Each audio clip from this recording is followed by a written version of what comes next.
दोस्तों champions trophy start होने वाली है, लेकिन उससे पहले ना बीसीसीआई और गौतम गंभीर के बीच कुछ चीज़ों पे ना बहुत ज़्यादा कहासुनी हो रही है और बहुत ज़्यादा अड़ी हुई है बात, जो सॉल्व नहीं हो पा रही है। वो हमें साफ साफ देखने को भी मिला, जो कि अजीत अगरकर हैं, चीफ सेलेक्टर्स हैं।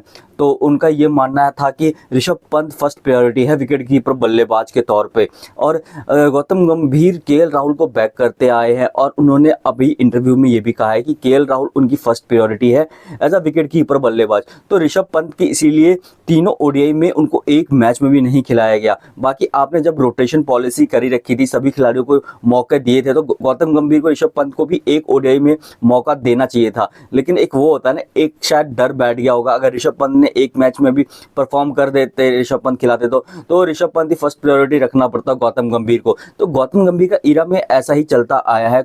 ये विवाद बीसीसीआई से हो, प्लेयरों से हो, चलता ही आ रहा है। ऑस्ट्रेलिया में जब बॉर्डर गवास्कर ट्रॉफी में जब सरफराज खान वाला इंसिडेंट हुआ था, जब उन्होंने सभी के सामने ये कहा था कि जो ड्रेसिंग रूम की बातें हैं वो सरफराज खान के थ्रू ही बाहर आती है, मतलब सरफराज खान बातें लीक करते हैं।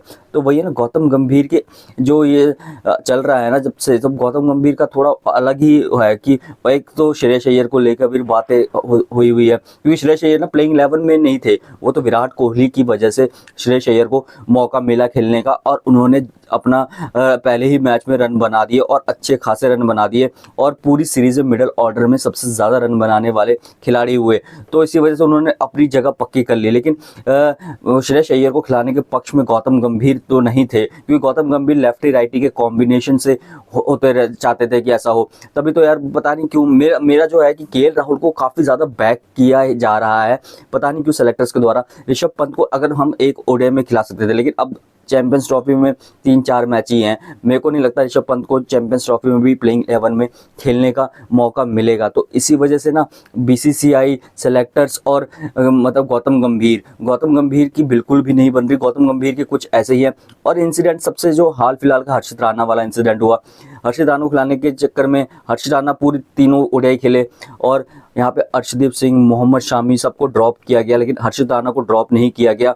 तीनों मैच खेले भी, और जसप्रीत बुमराह के रिप्लेसमेंट के तौर पर हर्षित राणा का नाम सेलेक्ट हुआ चैंपियंस ट्रॉफी जाने के लिए। तो ये भी एक अपने बाद विवादों में आ गया था कि हर्षित राणा को गौतम गंभीर बहुत ही ज़्यादा बैक करते आए हैं, क्योंकि केकेआर में थे दोनों, और केकेआर के मेंटोर थे, और हर्षित राणा तभी से इतना अच्छा परफॉर्म किया और अपनी जगह टीम इंडिया में बनाई, और ना ही जगह बनाई, तीनों फॉर्मेट में उन्होंने डेब्यू भी कर लिया पिछले कुछ महीनों में। तो ये ड्रीम उनका डेब्यू है, पूरे इंटरनेशनल जो उनका करियर स्टार्ट हुआ है ना। तो ऐसा ही हर खिलाड़ी सोचता ही होगा यार, आते ही तीनों फॉर्मेट में डेब्यू कर लो। तो हर्षित राणा और का भी ऐसा कॉन्ट्रोवर्सी चल रहा था कि ये ऐसा है, तो गौतम गंभीर का ऐसा ही है यार। लेकिन ना ये गौतम गंभीर के लिए चैंपियंस ट्रॉफी ना बहुत ही ज़्यादा अब ये चीज़ें आ गई ना। चैंपियंस ट्रॉफी में अगर गौतम गंभीर ने चैंपियंस ट्रॉफी जीत गए, अब अच्छा परफॉर्म किया, तब गौतम गंभीर का होगा। नहीं तो अगर बिल्कुल हो गया ना, तो गौतम गंभीर को बाहर का रास्ता भी देखना पड़ सकता है, क्योंकि उनके कुछ फैसले बहुत ही ज़्यादा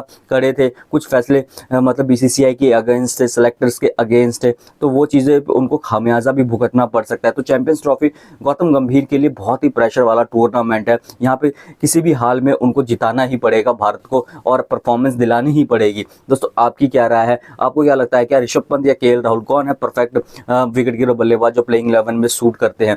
कमेंट करके बताएं। वीडियो को लाइक, शेयर और चैनल को सब्सक्राइब जरूर करें।